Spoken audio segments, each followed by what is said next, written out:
Konami has a menagerie of legendary IPs and franchises. After successfully revitalizing Silent Hill with the excellent Silent Hill II remake, and ahead of this year's Metal Gear Solid Delta, they've gone ahead and released Suikoden I and II HD Remaster, Gate Rune, and Dune and Unification Wars, a collection of the first two titles in their legendary role-playing game franchise. Unlike Silent Hill or even Metal Gear, however, Suikoden hasn't received the remake treatment as much as it's receiving a far more straightforward and conservative re-release.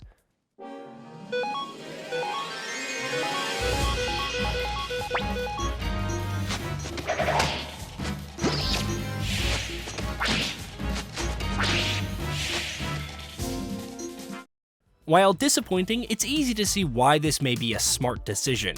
Commercially, Suikoden wasn't particularly successful even in its heyday, so a low-risk release to gauge interest in the property makes sense. The two games in question are also widely celebrated as among the high watermarks for the role-playing game genre, and many of their specific achievements, from their strong writing and world building to their unique mechanics, remain unmatched in several regards even today.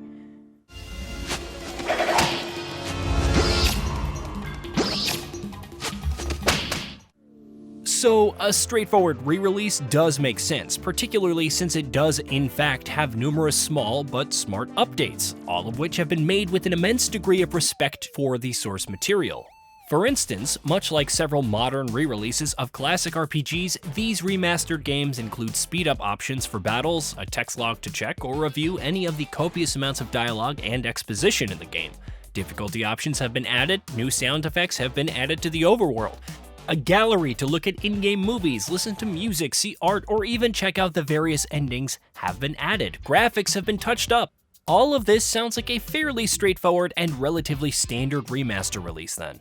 In other words, the efficacy of Suikoden I and II HD Remaster, Gate Rune, and Dune and Unification Wars comes down to the quality of the two games included in the package, and how well they have held up 30 years from release. The good thing here is that both games do hold up. The first Suikoden game is the weaker entry of the pair, which does make sense. As mentioned, it's a 3-decade-old game now, and both the genre and the series have come a long way since 1995.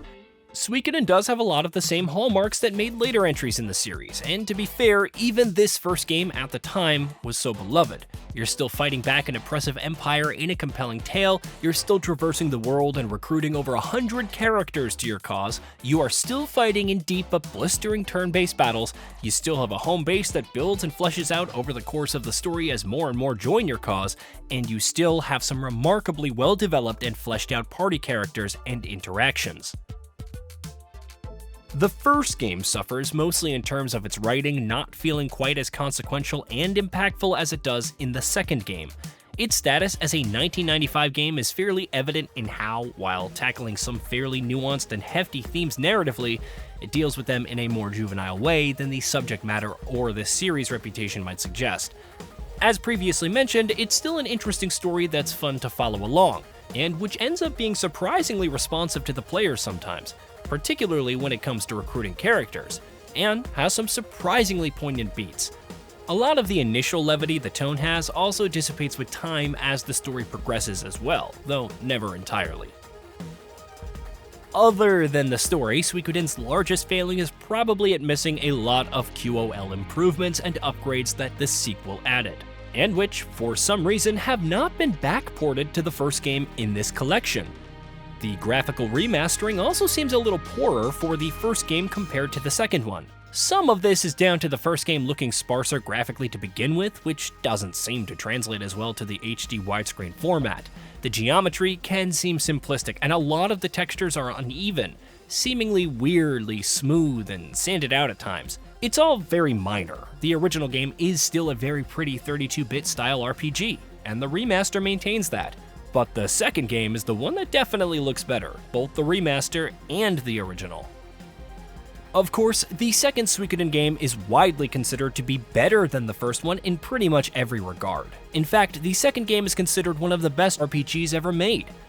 That reputation is well earned. Suikoden II absolutely holds up. The story and writing are instantly significantly better, the plot is far more compelling, the characters are a lot more intriguing, and the systems are far more fleshed out, far better developed.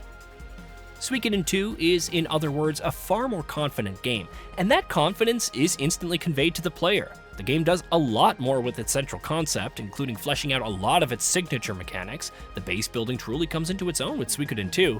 The battles are a lot more challenging. The game builds and iterates on its themes and mechanics a lot more than the first title ever managed to do.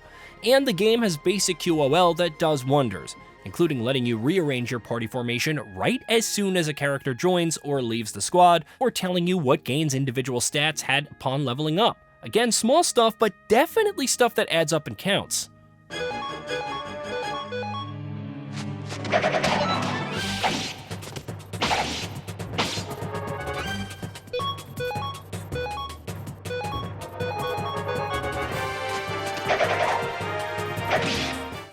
Suikoden II looks absolutely gorgeous too. The remastering looks a lot more even with this game than with the first, meaning the textures all seem consistent rather than seeming unnecessarily smoothed out like they can in the first, and the overall aesthetic and style is a lot more cohesive. Honestly, even a basic remaster of Suikoden II alone would be well worth the purchase even today. As previously mentioned, this is a game that has a legendary reputation, and even today, it very much lives up to that reputation. Konami are clearly distinctly aware of the love that it and the first game both enjoy, because their remastering efforts all seem reverent. Details have been lovingly brought over as is, and any changes that have been made are made with the most delicate of touches, to not upset a masterpiece that has built up a fairly passionate fanbase in the years since it came out.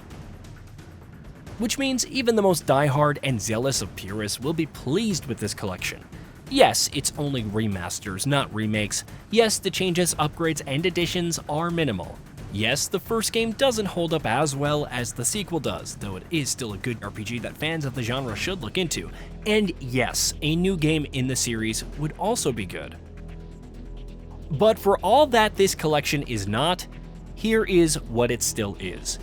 2 very good, even great in the case of the sequel, games that are classics of their genre, and have been remastered and brought to modern audiences with very little of the original's fine gameplay altered or updated. If you haven't ever played Suikoden, this collection is the best way to experience those classic adventures for the first time. And if you are already a fan of the series, you'll be pleased at how well these games hold up all these years later, and just how deft a hand Konami had when bringing them over to modern audiences. Hey, did you know that we at Gaming Bolt upload new videos every day? Stick around, drop a like, subscribe, and hit that bell. And let us know what kind of content you'd like to see in the future with a comment below.